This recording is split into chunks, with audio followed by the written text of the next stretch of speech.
Hello, everyone. Welcome to the PvP podcast. I am Sammy, and today I am joined by Brett Zallek, the Business Operations Coordinator for the Professional Rocket League Team Version 1, as well as Professional Call of Duty Team, the Minnesota Rokkr.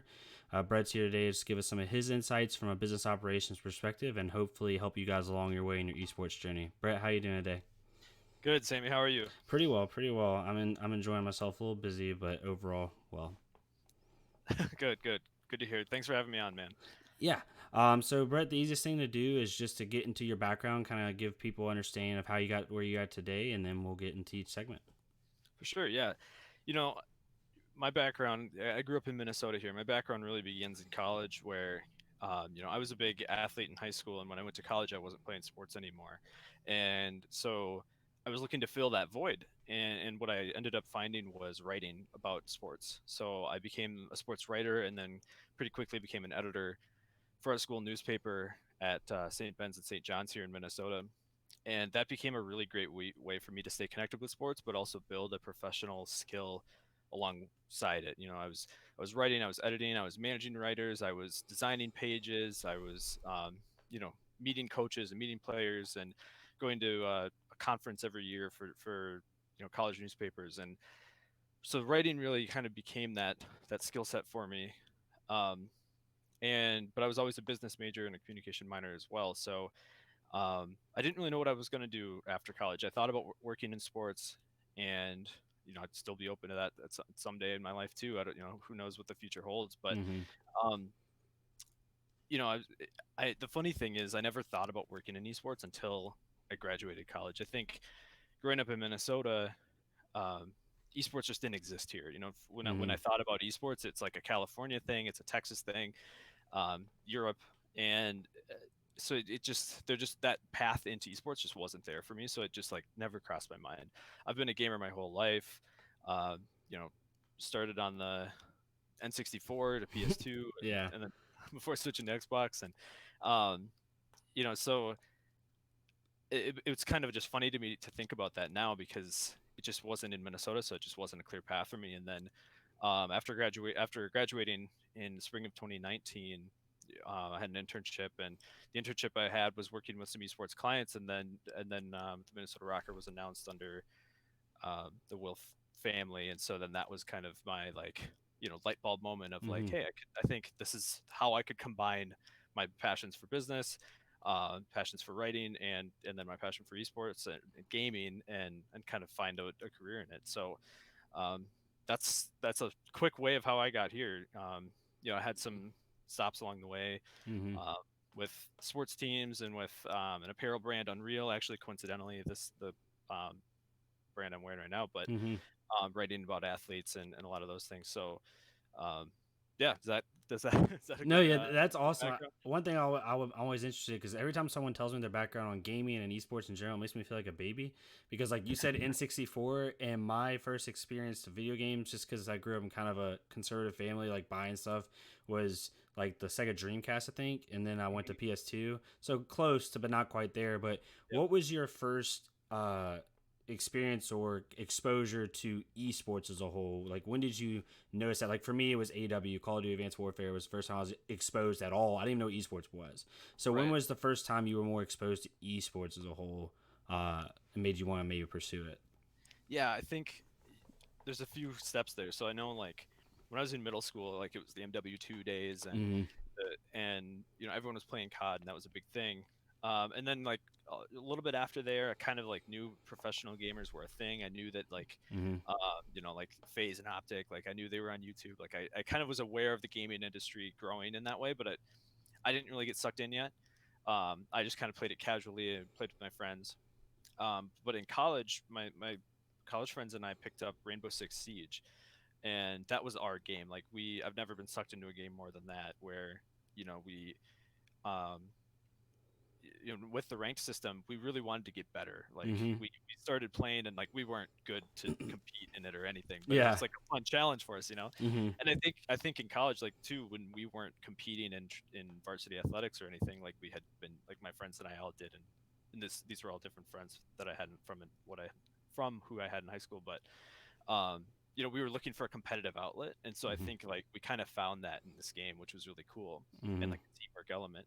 So it was Siege that kind of made us like open up the YouTube and start searching like how-to tricks, tips and tricks, and Mm-hmm. then you kind of like, oh, look, that's a pro video, and then you kind of start recognizing names, and then you start, you tune into a Twitch broadcast and you watch the pros duke it out, and that was kind of my first exposure to esports at like 2017, 2018, somewhere in there, like as a fan. Like I knew it always existed, but I just hadn't really like had that like personal connection yet. Mm-hmm.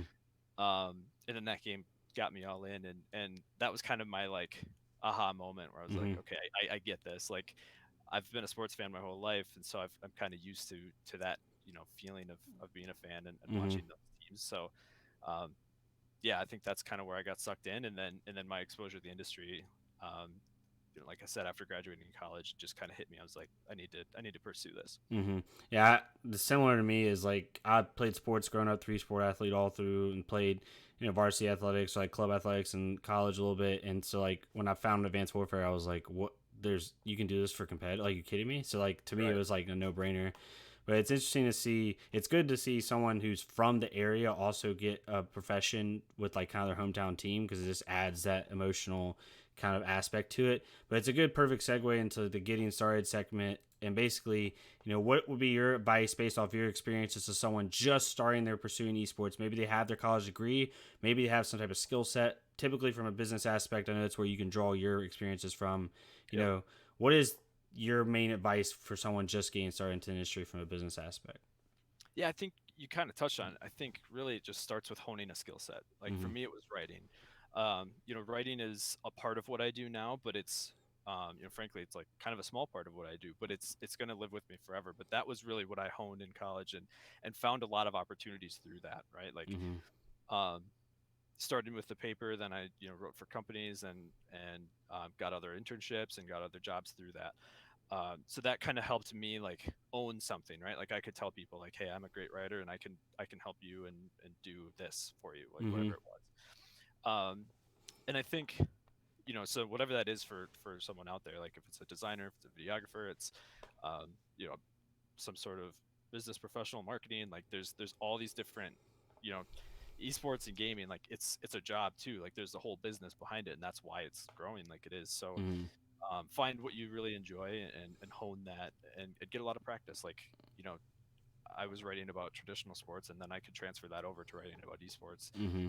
It doesn't have to be like working in esports. Like that doesn't, you don't have to start that, at the youngest level. Like you can find your way in. Mm-hmm. Um, and then I think the other, piece of advice I would give is, you know to like kind of in tandem like with that skill set, like use that to find opportunities and make the most out of everything that's in front of you, because you don't know where it's going to lead next. Mm-hmm. I could never have seen this path like the way it came. And I think a lot of the people that are interested in esports, they kind of say like, hey, I'm a huge gamer, I want to work in esports. Like Mm-hmm.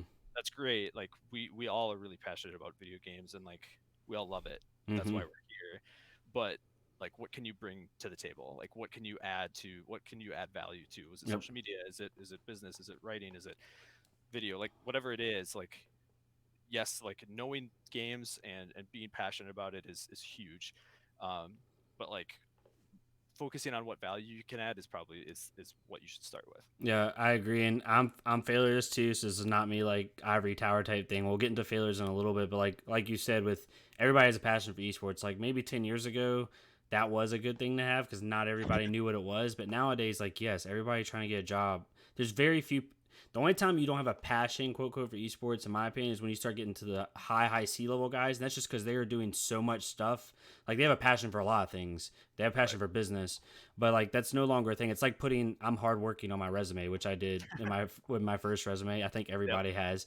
It's like, well, I hope you're hardworking. Like I hope everybody applying is hardworking. So it's going back to what you're saying, like understanding what your niche is. I think with you though, it's really specific. Is business is hard to understand. Like what should I be focusing on more? Because video editing, you have tangible things of what you should Right. focus on. Business, it's like, do I make decks? Do I start a series where I give my business insights? What do I do? Like, I feel like business is a little bit harder. I'm not asking you to go super in depth on that, but like Yeah. from a business aspect specifically, what do you think is a good thing to get started on? That's tangible, I guess is the best way to put it. Yeah, that's a great question. Um, have to give it a little bit of thought. But Yeah, exactly. Throw you for a I, loop. I'm sorry. no, no, no. That's a great question. Like you said, it's something that isn't as tangible as those other like hard skills. Um, I think really like getting comfortable, public speaking, like that's Hmm. one thing that is really underrated in business.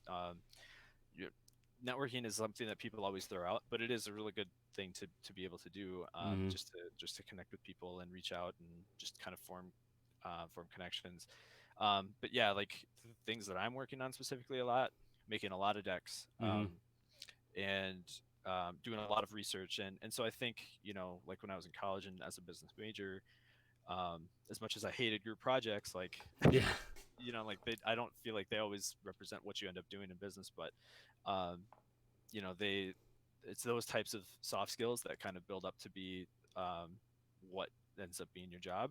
So I think getting good at those things also really under I think doing research and just being curious, like I think that's again not a super hard skill.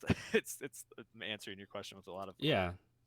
soft skills, but like that's helped me a ton. I think the way my brain has always worked is when I see an advertisement on the side of a hockey board or whatever it is, I'm always curious, like why did they advertise there? Like who's their audience?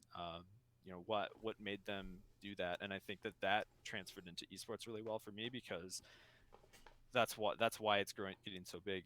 It's such a niche audience, and these marketing brands and whatever, like they're all trying to do it the right way, and that's where I think that you can be really creative on the business side Hmm. because you're kind of finding cool, fun, innovative ways to reach a different audience in a different way. So, Hmm. um, anyway, sorry if I kind of missed No, the I hard see what skill you're there, but saying. I get like how I'd add on to that is like you just look at everything through a business and like C-suite lens as a business or marketer is like for me like I would what I've done personally is like you look at insert brand non-endemic here. I'm not going to say a brand out loud, but insert non-endemic brand here. I'd be like, okay, how would the Minnesota Rokkr care? What would we care to that brand? How would I come to yep, that brand to bring them to the esports market? And then maybe like I don't care if you're a PowerPoint wizard or not, like or Photoshop wizard, like make a deck. Like it doesn't have to be fancy, just something that you can show. Like when you go to interview for them, be like, hey, here's how I would show your brand to this. Here's where I think your strengths are. Here's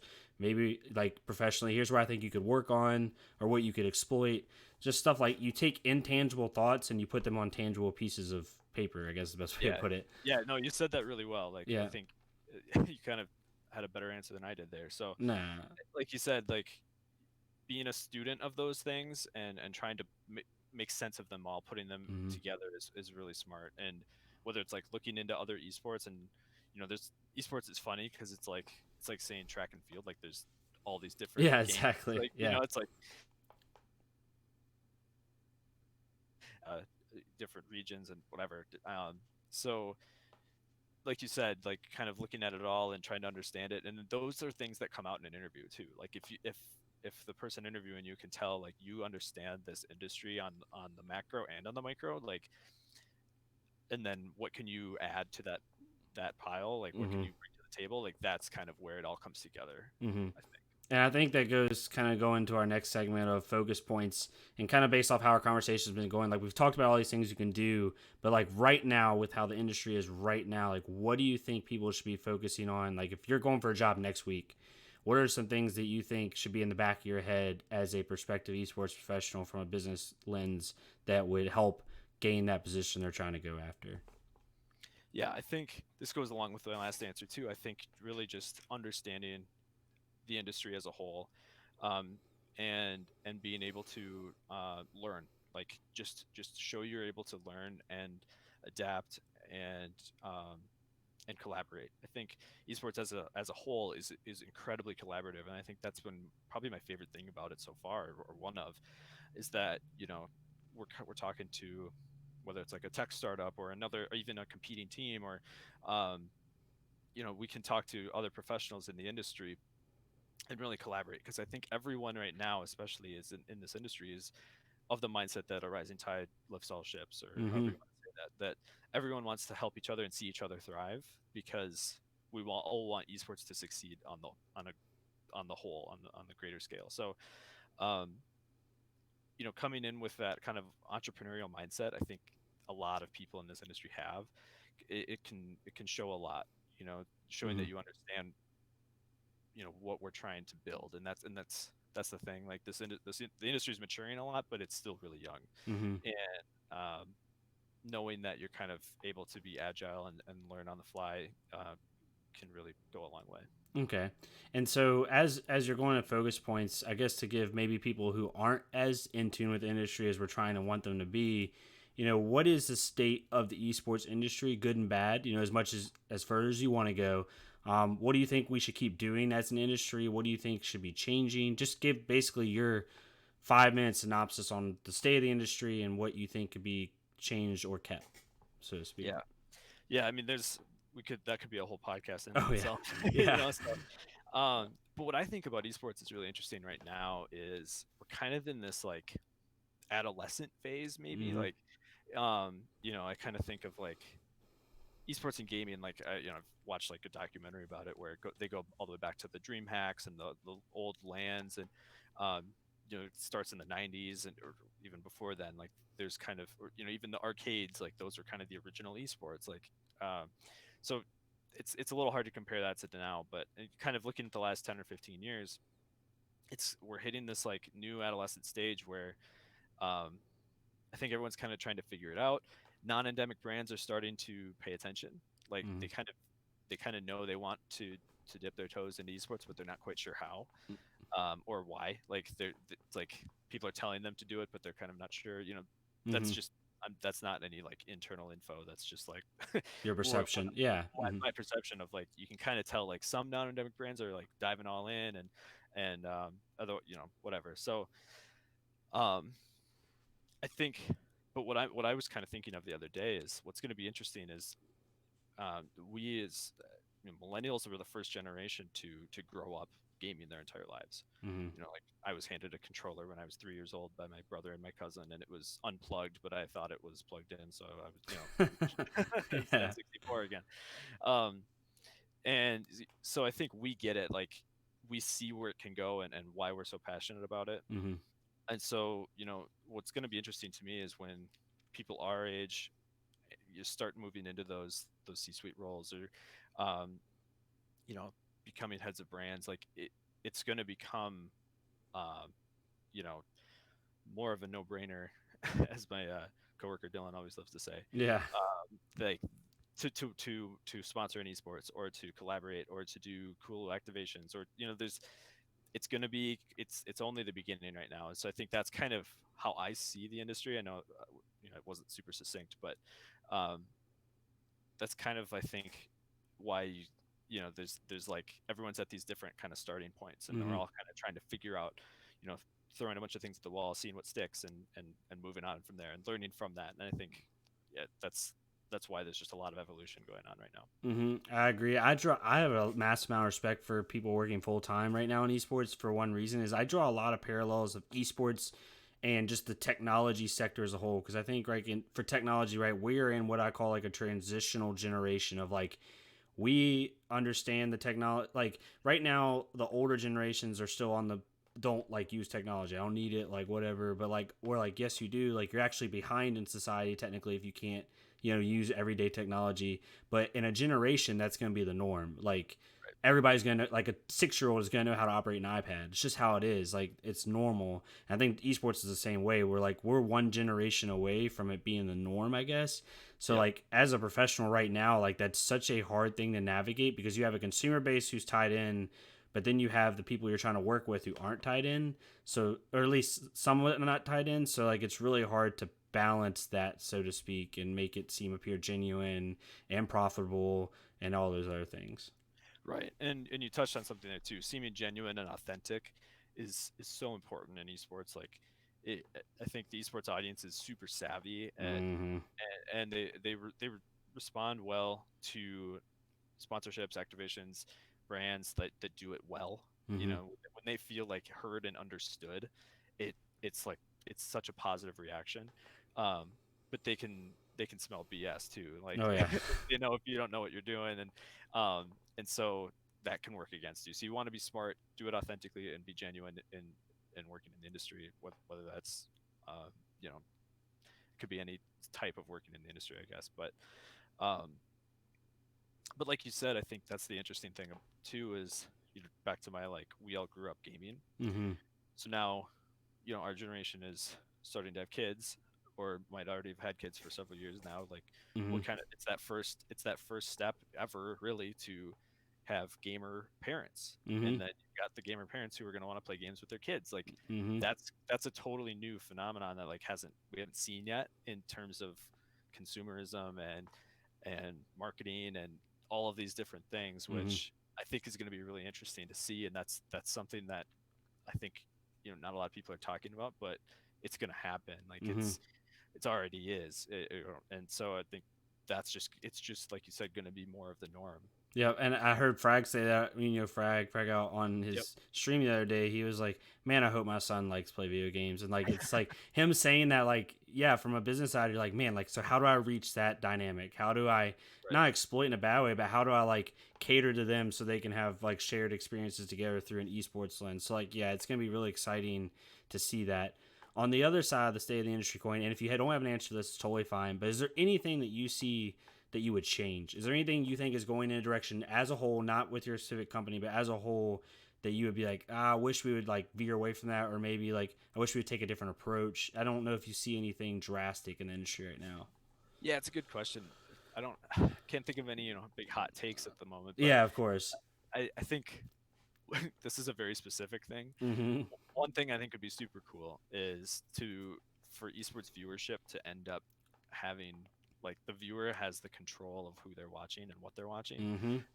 So I've become an F1 fan of Oh yeah. Formula One. Sorry, I've Mm-hmm. got a bug in there. Okay. um, anyway, so I've become a Formula One fan this year because of the Netflix show Drive to Survive. Mm-hmm. Uh, like, that got me hooked. I Yeah, Dylan has been berating me to watch that. I'm So. telling you, man. Like, I got him into it. So don't let him think. Oh, Don't he's let him told me. think. He said that. Yeah, you Yeah, got him on don't it. let him take the I'll give credit. him credit.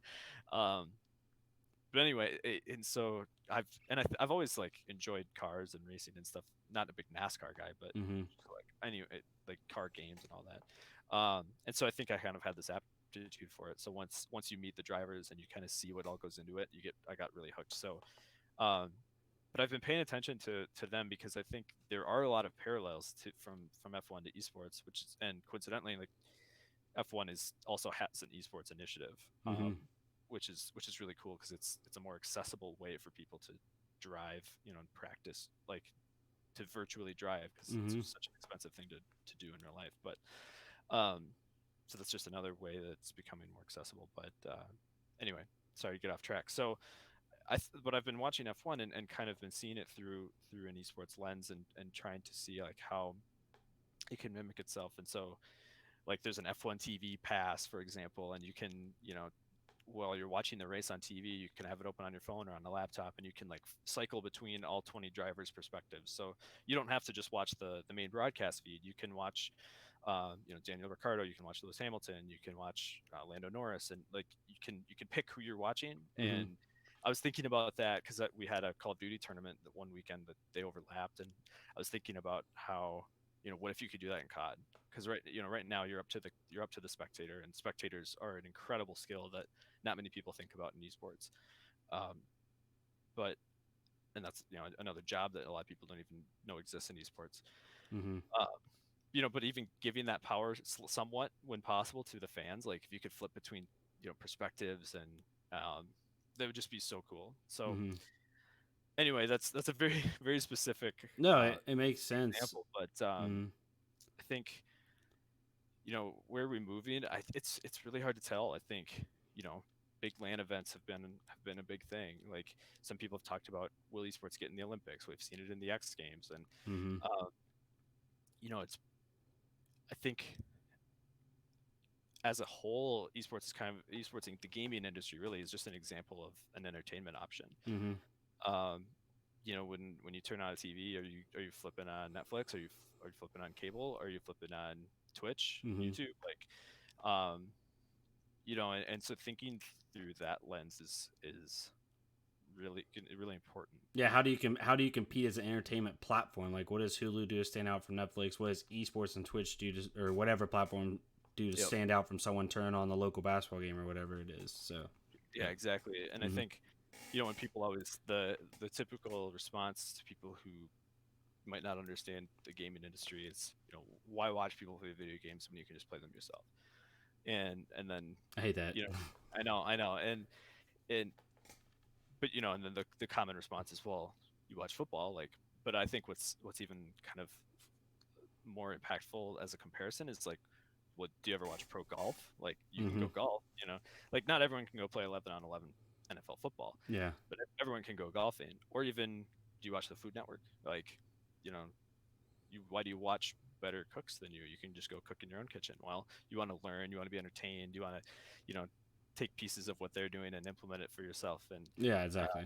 you can you transfer that into gaming, and I think it works pretty well. So Mm-hmm. um, yeah, I think, as in the future, it's just, I think that's entertainment is the one thing, and also, as we talked about already, like hitting on those family dynamics, and that growing that next generation of gamers is going to be, it's pretty big. So Mm-hmm.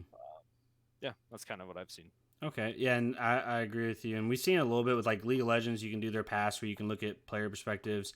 MLG did it with Call of Duty way back in the day when it was on MLG.TV. But overall, yeah, it's not as big of a thing. And BR esports, I think, is what would need it the most. Like, I think Fortnite, PUBG, all those stuff, you could see every player's POV. Like, I think they're already huge, but that would just make them astronomical if you could Mhm.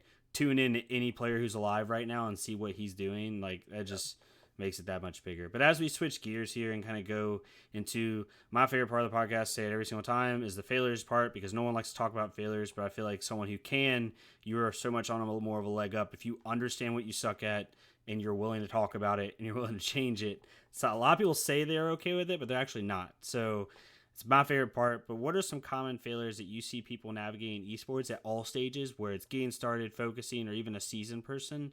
But mainly trying to find work. What are common failures and mistakes that you see business professionals make early on? I think uh, the biggest one that comes to mind, and is kind of what I touched on before, and I'm sure I've been guilty of this in applying for jobs, whether it was in esports or not, but just kind of how you position yourself, saying like, "Hey, I'm a huge gamer, therefore I want to work in esports." Like, again, I've already touched on that. So, like, what can you bring to the table? Obviously, we want you to be passionate about esports, but that shouldn't be like just because you're a gamer doesn't That mean shouldn't be your value proposition when you're yeah, going it's in. not Yeah, like it's like, exactly. "Oh, you play video games? Like, I've never met another person who play video games. You're Yeah. hired." Like, that's not how it's gonna work. So, I think what you can learn from that is think about like the audience, right? Like, everything you do in life, really, you should think about who your audience is. Like, if you're making a deck, who's the audience? If you're giving a speech, like, who are you talking to? What do they know? What are they trying to accomplish? What are they trying to learn? And so, if you're applying for a job, like, how are they going to be perceiving you among the dozens or hundreds of other people applying, Mm-hmm. and how can you stand out? And I think so. I think like that's kind of the one failure that I've seen, on a personal level. Mm-hmm. Um, Trying to think of anything else. Do you have any? What comes to mind for you? What kind? I mean, for me, I wanted this to be about you. Like, I don't think about anything like that. I mean, I know failures that I've made. The only time and Danny talked about this in the previous podcast, a lot of people have, and I want to get your thoughts on it. Maybe you've had experience with it too. Is social media conduct? I think is where a lot Mm, of people fall yeah. because I used to do game battles on Advanced Warfare, and I never said anything like disclaimer, anything like super discriminatory or racist or anything like that, but I was a toxic little 18-year-old on game battles, and everybody on Twitter knew it. So, like, I guarantee if someone went on my tweets in 2000, what, 13, you'd probably be like, wow, this dude is a little shithead. So, like, but overall, social media conduct is what I hear a lot of people say is just make sure, like, every tweet you put out, someone could be watching. I mean, Danny made the good point of, like, you might not even be saying something bad, but, like, you might be saying something that doesn't align with a future employer. Maybe they're looking at you to see if you'd be a good fit. Maybe they know you're applying for jobs. Like, it doesn't always be something like the big ticket items that we talk about every day, the issues we have in our world. It might just be something professional based. And so that's something I hear a lot people say. I don't know if you've ever had, you don't have to name names or anything, but you've ever had individuals where you're like, he's a good dude, but like he's a firecracker on social media. I don't know if we can handle it. Hmm. I'm sure you've ran to that somewhere at some point. Yeah. That's. I think social media came about like when I was in middle school ish. I mean, obviously it existed before then, but like when everyone Mm-hmm. started getting smartphones and we were making Twitter accounts and our parents were all terrified. Yeah, exactly. And I think I remember seeing signs up in my high school like be careful what you tweet. It's all once it's out there, it's out there. And Mm-hmm. like I didn't love the scare tactic that went along with those. Mm-hmm. But at the same time, like they weren't wrong. Like those things do exist. Um, but I think you know, what's more important is like everyone is expected to have a social media presence. Like, Mm-hmm. it, especially in this industry, like whether you mean you don't doesn't mean you have to be that active, but like everyone's gonna expect to find you with LinkedIn, Twitter. So I think just kind of being true to yourself. You don't need to I wouldn't like overthink every tweet. Like, is this gonna get me hired or fired? But well, you do have to keep everything in check. So I don't want to go too far to say that. Mm-hmm. Um, it's a good thing to keep in mind. Like you said, like everyone could always be watching. Not to sound like Big Brother, but I think there are a lot of ways on social media to spin that in a positive light too. Mm-hmm. If you're talking about insightful topics, and keeping a level head, like you can give your take and people can respect that, and like if you're not attacking others and um, you're thinking about what you put out there, I think it can come off in a really positive way, and that can really help you. So I think that's one way to think about it. Like, yes, you want to be careful what you say. Don't put things out there that are inflammatory or going to be a terrible look for you. That's a given. um, but what can you do to stand out? Like, show that it's a way to kind of show your sense of humor, or show that you are talented at your craft, Mm-hmm. or just connect with others. Like, it can do a lot. It can really, if you leverage it in the right way, it can do a lot for you. Mm-hmm. uh, and you don't have to be tweeting 100 times a day to do that, or whatever platform you choose to use. Mm-hmm. Maybe you have funny TikToks. Like, I had a friend in college who started an Instagram account for duck hunting, and Mm-hmm. got it up to like 35,000 followers or something. And That's but awesome. he had that on his resume, and he was applying for accounting jobs. But he talked about that in interviews because it's like something different and it stands out, and it's something that people know that you're passionate about, so it's fun to talk about. Mm-hmm. So The one thing, and I hate dealing on tangents on podcasts, but this went across my mind, and you're a perfect person to ask this. I think for social media is, you'll see some people like, let's say they love drink company X, right? And there's a drink company Y. For the last whole year, they've been saying how much they love drink company X, and they've been retweeting their stuff. And maybe in one time in their bio, they put like freaking future employee of this, whatever. And then you notice that as an employer, because I'm sure you've been in meetings where you're hiring people as company Y, would you hold that against them, or is that something you take into account of like this guy's like telling me he wants to work for me, but he's been promoting my competitor this whole time? Like as a Call of Duty team, if someone was promoting the Atlanta FaZe for the whole last 2 years, and they're like, I really want to work for the Rokkr, would that? But on social media they say different. Would that affect you? I think, or does that really not play a factor in what you perceive them as? it's a good question. I haven't been in a position to hire people, so I haven't actually run into it Okay, yeah. yet. But I think I don't think that would like turn me off, um, because I think you know that happens in sports and in business all the time, where like you end up getting a job for a competitor or whatever. Mm-hmm. But so you could maybe ask about it, like kind of tongue in cheek in an interview, like, hey, See you how want to they work react here? to it. Yeah, Yeah, exactly. yeah. I Yeah, mean, if yeah. you wanted to put them on the spot, I guess. But That uh, just came across my mind because I've seen I, people do it. I've been faulty of it too. I mean, everybody has their favorite team. You can't hold them against it. I just didn't know from like a business perspective if that's really taken into account at all. I wouldn't think so too much. Mm-hmm. Where you could maybe draw the line is like if you started again, kind of talked about this, but if you were like, um, supporting your team is one thing, but Mm-hmm. putting down others is another. Um, that would maybe be where it could get into some muddy waters if you're saying bad things about another team. If you're ripping others, like, um, that's probably going to be more detrimental than supporting your favorite team. Okay, that makes sense. So as we got into failures, kind of switching gears one more time to future outlooks, is this like I always tell people like right now I'm a year and a half out from being in esports full time just because of other commitments with a job right now. So for someone like me, if you're talking to someone like me or anybody that maybe let's say is a year or two out, maybe even 3 years out, what is some of the things you see esports going towards that maybe from a business lens they could get ahead of the game? And so when they come to that interview 2 years from now, they've kind of already been working ahead of the game a little bit. Where do you see esports going, and where do you see people need to be focusing?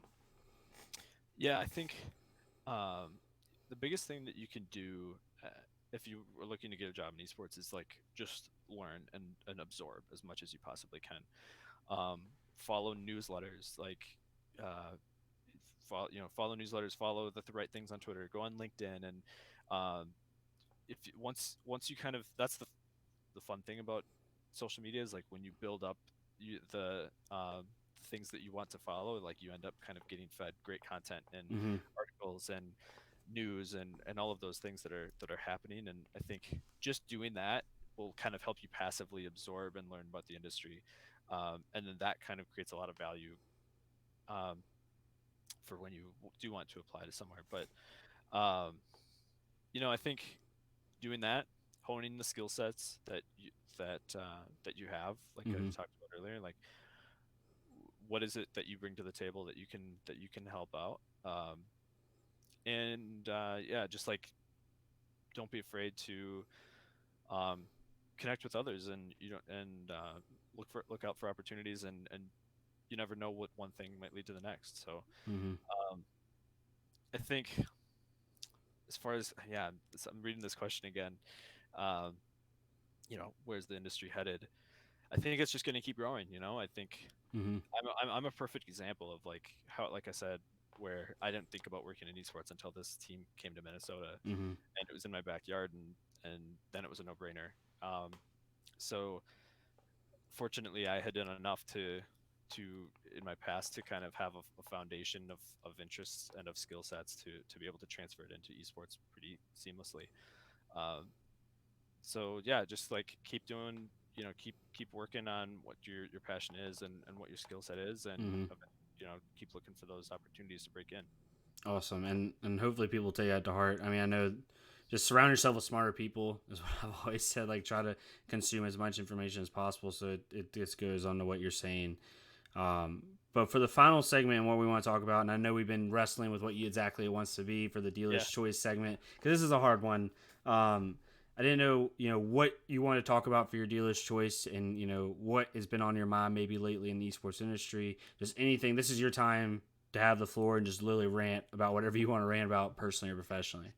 Yeah, I think when you it kind of came to me just when you just said what's been on my mind, because I think what's been on my mind is it's awesome to see people wanting to work in esports, and everyone thinks they've got to have it figured out.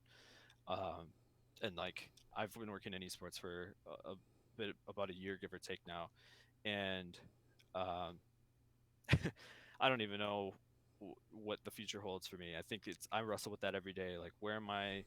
Um, what should I be developing harder? Like, what should I be focusing on? What am I going to be doing in 5 years? And how do I get there? Like, it's an overwhelming question, um, to really focus on, like, you know, that. And your question kind of mentioned like a personal struggle, and um, I think that's something that a lot of people trying to break into the industry are trying to define themselves and find their way in. And but that doesn't go away. Like, once you're in, like, I'm still kind of always trying to find what's next, and learn as much as I can. I'm kind of going all over the place now that I No, you're started good. You're about good. it. But yeah, I think so. What I'm trying to do is just like I've said, I'm just learning as much as I can every day. You know, what I think is funny about this industry is, like, when I was in middle school, um, they told us some statistic, like, whatever, I don't remember the number, but it was like X% of the kids in that room, like X% of their future jobs didn't exist yet. And that's like really hard to wrap your head around. Mm-hmm. But I look back at that, wow, I love 10 years ago, 15 years ago, and I kind of think about that, and I think it's funny because, like, I was one of those jobs. My job didn't even exist when I graduated college. Um, so it's pretty cool. And so who knows? Like, my future jobs probably don't exist yet, whether Mm-hmm. it's here at the current organization, or um, or who knows whatever is after that. So um, anyway, rambling way of saying, I think just like absorb things, keep working on those crafts, um, and you know, I think esports is going to adapt a lot from outside industries and from outside influences. So paying attention to those things is going to be really important too. Yeah, and to kind of validate, like, don't worry about if you felt like you're all over the place, because to me it made total sense of like what I took away from your comment about the middle school thing is like don't feel discouraged if you feel like you don't have a fit or you don't know exactly where you want to go, because there's a decent chance, odds are, where you want to go is not even there yet. So like Yep. just keep working at it and being humble and consuming information. That's what I got from that. I think I just need you to follow me around and come Yeah, up with those right. names. And No, I'll just talk in circles, and then you kind of like find what I was trying no, to it say. has nothing to do with that. It just has to do with like the only reason I'm responding in this way is because like I want to like kind of get. I always like to give the guest feedback of like because I'm a listener. I'm listening to you while you're saying this. So like, Yeah. what do I take from that? And I hope other people take it from that as well. And I know for someone that watches this on YouTube or Spotify or whatever is going to take a different thing from what you said, which is the whole beauty of this type of podcast is people take different things from one statement, Yep. which I agree with. I think that's a great way to put it too, because when I look back at how I got here, and my career's just starting, like, Mm-hmm. uh, I which is exciting, but also like kind of nerve wracking too, like just um, to think about. But when I started writing in college, and we talked about this a little before we started recording, like I just did that because I didn't wasn't playing sports anymore, and I needed Mm-hmm. something to do. It was just like I didn't know if I was gonna like it, and lo and behold, like that was kind of the first nugget, the first foundation of getting me here. And that was not a linear path, and I didn't start writing with the intention of making it into esports. Mm-hmm. Like I said, like I didn't think about it until years later. Um, but I took it one step at a time, and those opportunities, one led to the next, and eventually when this opportunity arose, it was a good fit. So um, yeah, I think just because you don't get in right now and just because you don't get in 5 years, like doesn't mean you never will. Like it's Mm-hmm. going to keep growing. There's going to be more opportunities. And we're really, I think, just at the tip of the iceberg. Mm-hmm. And that's something I mean, maybe could talk about more is like colleges starting to adopt esports programs, high schools starting to adopt esports programs. Mm-hmm. Like we're really just kind of starting to form the foundation of those things. And so there's going to be opportunities. And that's what's really cool, especially at those young, um, ages for people to get those experiences with teams, maybe in high school or college, um, and things like that. So uh, those are definitely. If I would have thought about that earlier, would have Mm-hmm. talked more about that. That's going to be kind of where the industry continues to grow, especially like um, The education piece, kind of like yeah, developing the next generation. Yeah, sure, I hope I get someone on here that is college based, like that's done collegiate esports programs. I'm trying to reach out to a few people now because I feel like that is something that a couple years ago was like, to be frank, was kind of made fun of. Like, are you kid? Like, that's not gonna work, dude. Like, but now, and especially in the last, I'd say 6 months, it's exploded. Like, as far as you have all these Maryville, you have all these different colleges that are building legitimate esports programs, and it's not to funnel as a pro. It's literally to educate and to grow the industry. It's almost like building a house out. You know what I mean? So, yep, um, that's I'm really excited about that. So I'm glad I could. I'm glad you didn't bring that up because I literally would have went on a tangent for 25 minutes. So I'm actually glad you didn't bring that up because we the can, podcast would have been lost if we had done yeah, that. yeah, we can have a follow up podcast special about that next time. Yeah, So I'm down with that. But yeah, Brett, thank you so much for taking the time, and I hope anyone listening, you guys got something out of it. I respect the hell out of Brett and really all the team over at both your companies. You guys kind of have a genuine and I call it grassroots way of looking at things and a patient way of looking at things, calculated. So I really appreciate you giving your insights today. yeah, thanks for having me on, and for the listeners out there, like Sammy knows what he's doing, man. Like No, no. might not be working in the industry full time, but he's uh you've done an amazing job of really showing what's going on and that you've got your finger on the pulse of things. I mean, even you schooling me on the POV things, like that's one example. Like esports is such a large scale industry, like you can't always know what's going on at every moment. That's why Yeah, we have to surround ourselves with others and always keep learning. So um I'm gonna yeah. mute. I'm gonna mute your mic here in a minute if you keep saying stuff like that. No, I'm just kidding. No, Um, no. Guys. No, but yeah, man. Before we head out here, is there anything you want to shout out? I have your Twitter handle on the overlay, but is there any certain channels you want to shout out? Anything you're trying to plug in right now, and then we'll get on out of here. No, I think yeah. I mean, felt people can follow me on Twitter if they want. And Yeah, I mean, what I care about more than adding to my followers though is like if people are out there and listen to this and want to just connect with someone, like my DMs are open. Hit me up. Um, Follow me on LinkedIn or connect with me on LinkedIn. And I love having conversations with people. Like I got LinkedIn DMs in the spring from a couple college students that wanted to find a job in esports, and now they're at two professional orgs around the country already. And so I've got it's friends at those awesome. teams, and so you never know like what those connections are going to turn into. And really, I was just there to talk to them, and like I wasn't hiring them or anything, but they were totally willing to just have a conversation. So yeah, I'm an open book. If people want to get connected, feel free to reach out. Awesome. And for anyone listening, all of his and Version One Rockers links will be below in the description on YouTube. If you're listening on the podcast, I will put his Twitter handle in the description, and but it's Bretty White 16, but it will also be in the description. But thanks so much, Brett, for joining us today. I appreciate it. And yeah, I hope you have a good rest of your day, man. Thanks for having me on, Sammy. Good to see you. Thanks, guys, and thanks for tuning in PvP.